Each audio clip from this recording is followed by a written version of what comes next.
عليك يا محمد صلى الله عليك يا محمد صلى الله عليك يا محمد صلى الله عليك يا محمد. حدیث میں آتا ہے کہ جس آدمی نے خانہ کعبہ کی طرف منہ کر کے تھوکا تو اس کے پیچھے نماز نہیں ہوتی.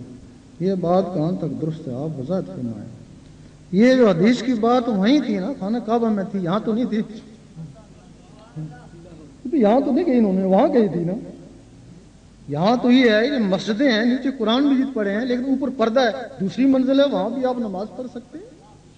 یہاں سے خانہ کعبے تک تو پتہ نہیں کتنے پردے. جب خانہ کعبے میں اگر کوئی ہو تو وہاں اس کی طرف منہ کر کے تھوکے گا تو واقعی اس کی نماز نہیں ہوتی.